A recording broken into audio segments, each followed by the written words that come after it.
Welcome to the Blooming League of Original Podcast.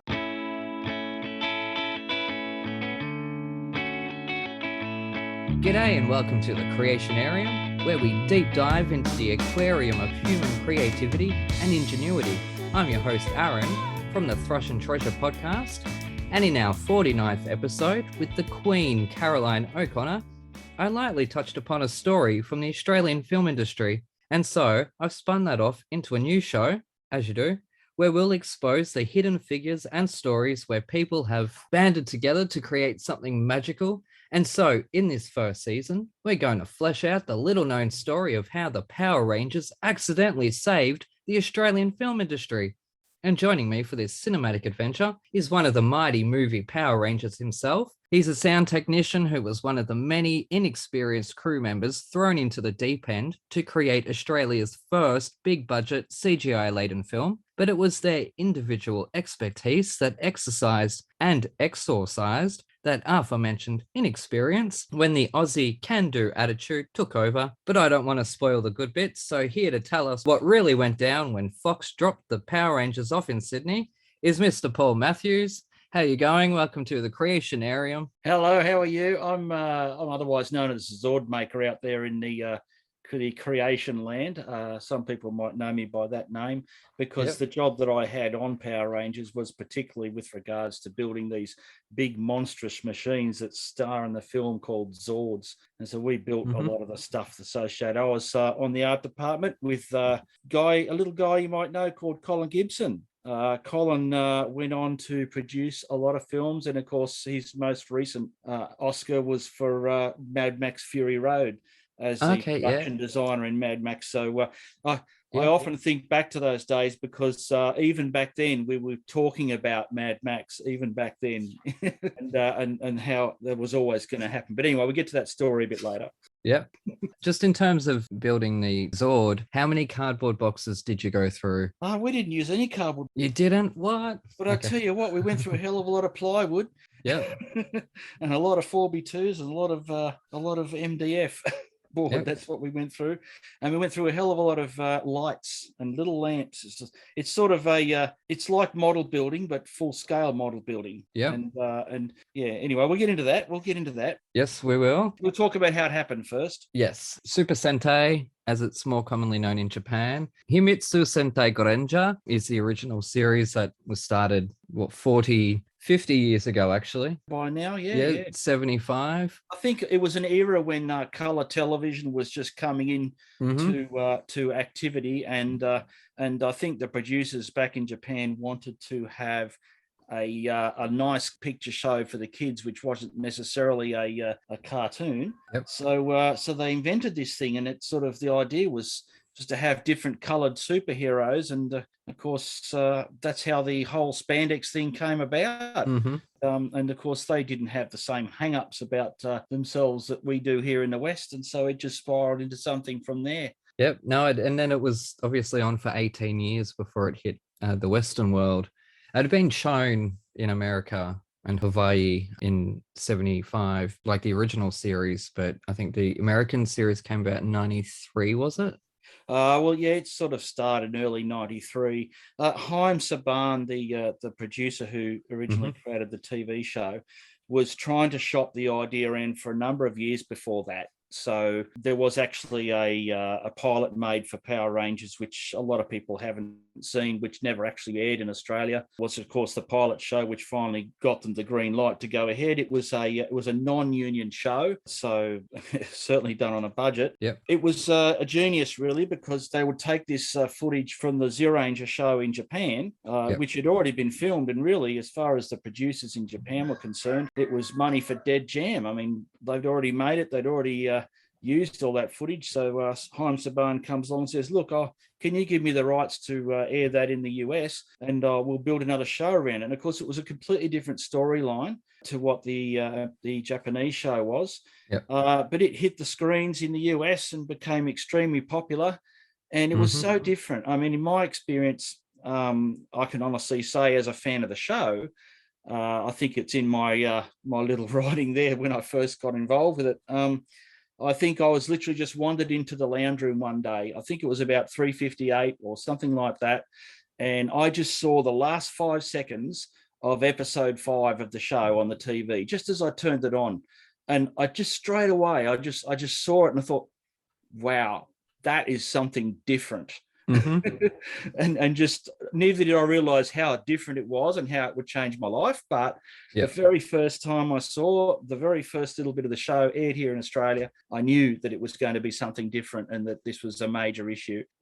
So yeah, Haim Saban brought it to us. Of course, it became an amazing success. And very soon after that, they wanted to capitalize on that and turn it into a film. So that's how 20th Century Fox became involved. Yeah. When the series was on, sort of say 1990 to the making of the film, what was your sort of movements at that time? What were you doing professionally? I at that stage, of course, I wasn't in the film industry at all. I was still running around putting PA systems in schools mostly.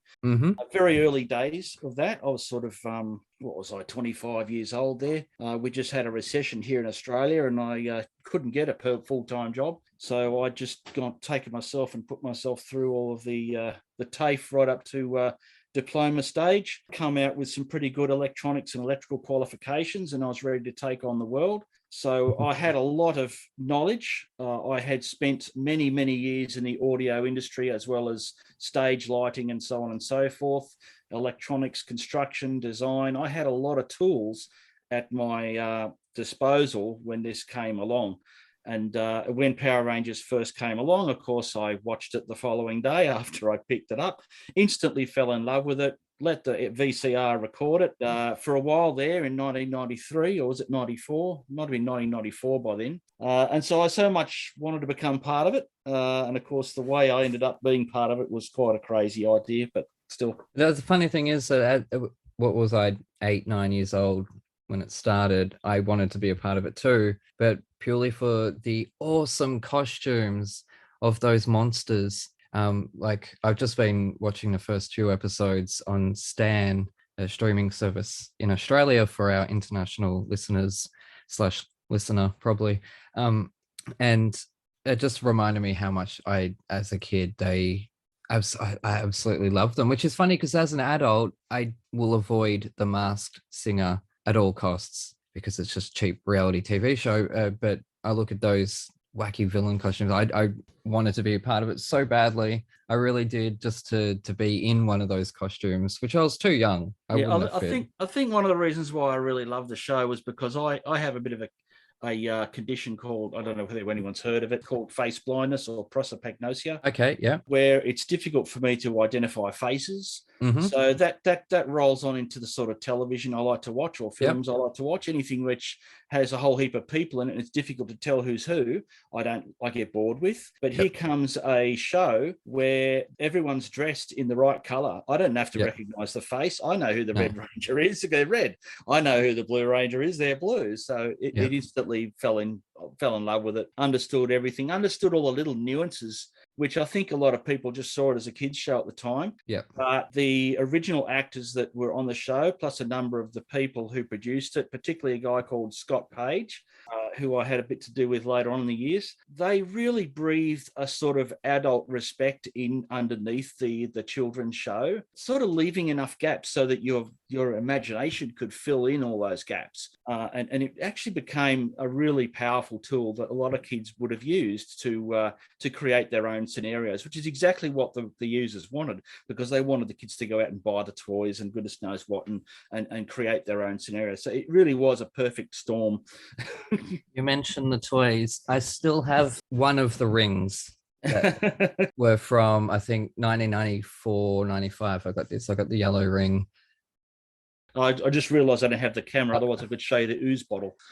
Oh wow. So obviously I'm wearing a t-shirt, of the Blue Ranger, but that I brought recently. The ring I've had for years. Yeah, there's all pictures of me. Of course, I've got a Blue Ranger costume as well. I picked that up in the early noughties. That was actually made for me by a guy in Japan.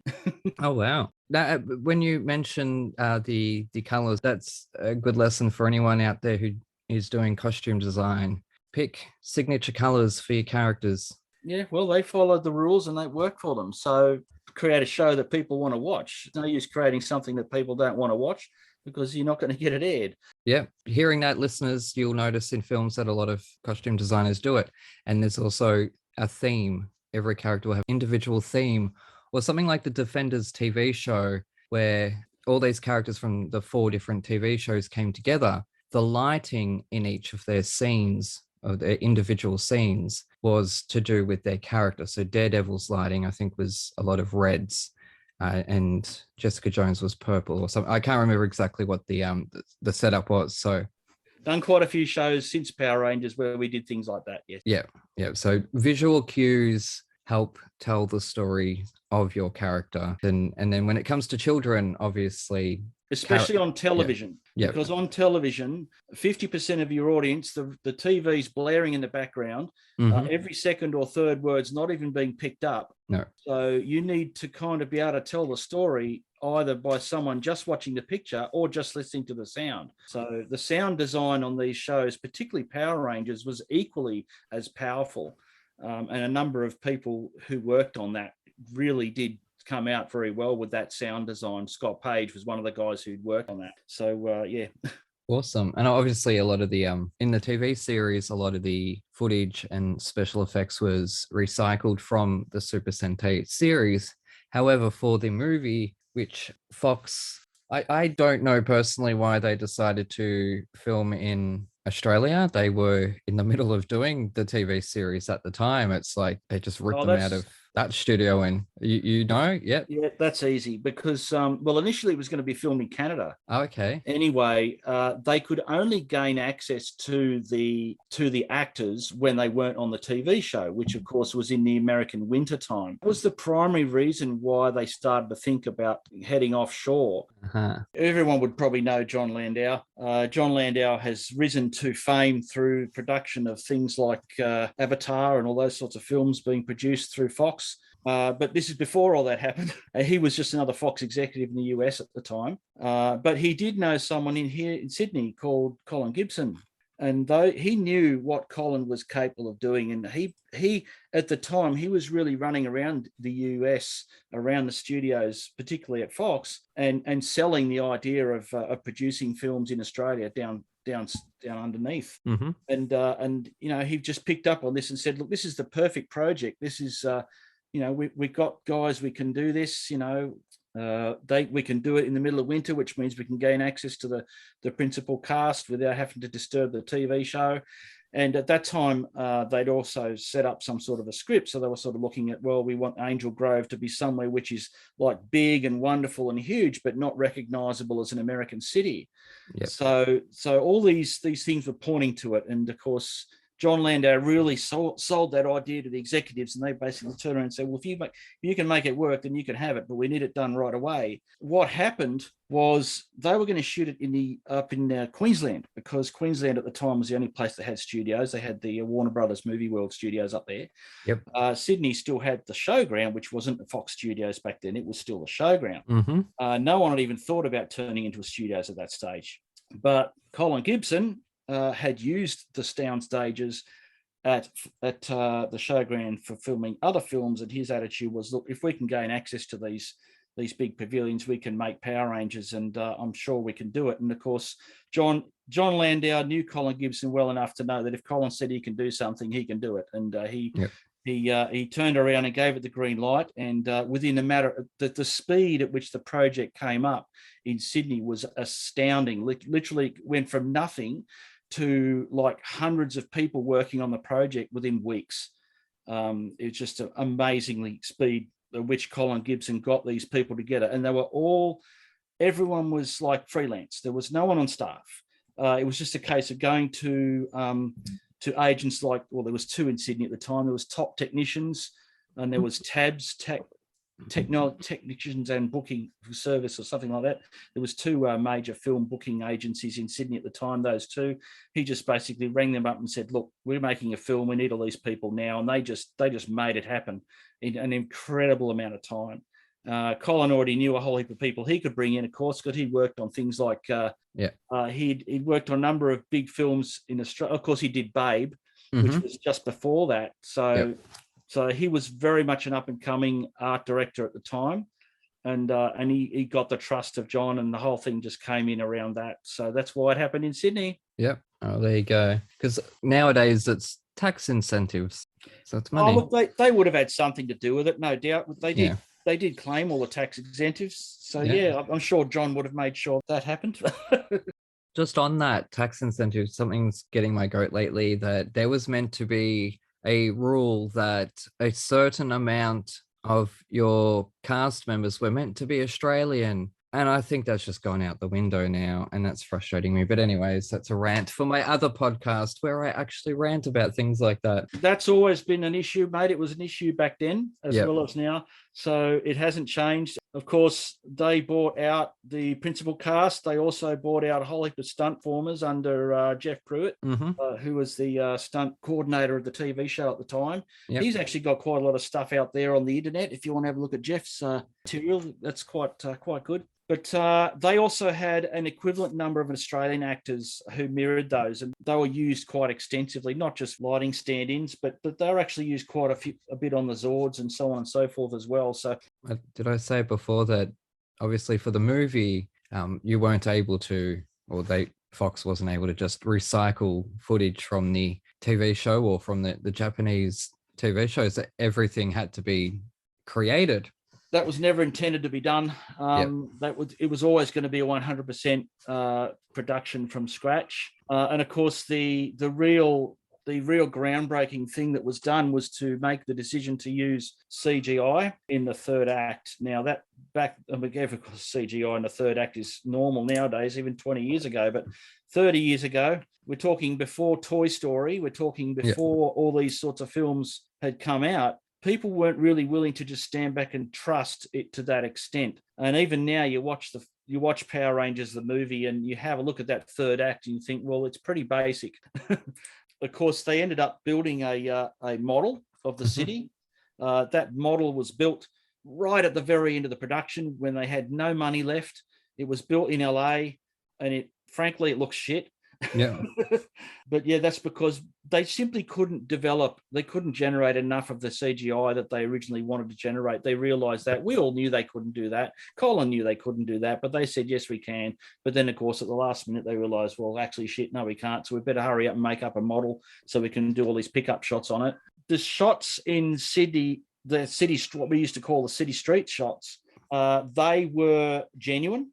They were all spaced out. They would take ages to frame up those shots. They'd put cones out on the street so they could measure exactly the distance between the cones and generate a 3D picture of what the camera was seeing in 2D, so they could then place the CGI into that same environment. It made those shots so slow. Yeah. But that was the groundbreaking thing in Power Rangers, was actually the marrying of CGI and full live footage, which was taken from an on location. Previously, before that, to my knowledge, there had been no on location footage used to join CGI to. That was the first time that was done. No, because I think Jurassic Park, the T-Rex scene was. Some of that was CGI, but that was in a studio. Yeah, I think that was all done in studios. This was the first example of live location shooting being intermixed with CGI. Possibly, yeah. So everything before that came either on a set that was specially built for the purpose, or as a shot from the studio. Yep. Now, it's funny, the juxtaposition with the Americans. They had the yes, we can, but they couldn't. Whereas you guys were all, as you say, freelancers, so no experience in filmmaking, and you had to bring that can-do attitude to it, jumping into the unknown. As you say, you'd worked in school PAs before this. Everyone had that same attitude, depending on, it didn't matter what division they worked in. There were 3 gaffers in Sydney, and they each had a big truck worth of stuff. And this is probably the first production where they had to all look at each other and think, we're not going to be able to make this film unless we put all our stuff together and work it together. So in the end, they all worked on it. And that was just one example. Now, the art department, which of course was Colin Gibson's rule, that was another thing altogether. The scale at which these sets had to be built, had never been seen in Australia before, and certainly not the speed at which they were made. And the Americans would come over, the production designer in particular would come over. They have a look, but they're not used to the idea that we can't just put our hands on something at short notice. Now, I can go back to my particular job, which was art department electrician. So everything that you see in those shots, which involves, say, for example, the Zord cockpit, where you've got all those thousands of lights flashing and controls and so on, that's all put there by me. Turn around and say, oh, look, I like the look of this button. We'll have 10,000 of those and we'll put them all over the place. And we have to turn around and say, well, hang on a minute, that we don't have 10,000 of those in the country. And the 2,000 that we do have are spread over a distributor of which has got a branch in Brisbane, Adelaide, and Perth. Mm-hmm. So we have to get all that. We have to get that here. So we can't build it by 7 o'clock tomorrow morning. Yep. We have. So that's just to illustrate, the sort of challenges that we had. He would walk around the production studio and see things. He would say, oh, that looks cool. And he'd sit there and do this drawing or these drawings of what he thought that the cockpit should look like and then give them to us. And then it'd be up to us to work out how we can try and make it real. And we'd be poring all over these catalogs. They'd be pulling my hair out every day, trying to work out what we're going to do to make these things come to life. And I've always said in that industry at that time, you would go into these meetings with the producers and it would be all very positive. Oh, we should do this. Oh, yeah, actually, we can do that. Yeah, we should do this. And every time you turn around to them and say, yeah, we can do that. Yeah, that sounds like a really good idea. And then after half an hour later, you walk out and you look at yourself and say, fuck, what have I just done? I mean, for God's sake, Paul, there's no chance in hell you can do what you just promised. There's absolutely none. Alrighty, on that cliffhanger, we're going to close up the Creationarium for this week. Huge thanks to Paul Matthews for joining me in this first season and for sharing his story with us. And also a special thanks to former Melbourne indie rock outfit Walken and Drew and the boys for letting us use their song Fish Out of Water for our theme song. So check the details below for links to their music. They've got an EP available, digital and physical. We'll be back next time with the continuing story of how Fox Studios in Sydney came to be. Be sure to check out Thrush and Treasure on the Bloop Network. It's hosted by myself, and we have some of the industry's most amazing guests. In fact, in a couple of days' time, we have Mr. Bill Oakley, former showrunner of The Simpsons, as well as Futurama, The Regular Show, The Cleveland Show, and most recently, Close Enough. So look out for that episode. And to you at home, you take care, and we shall see you next time. Hooroo!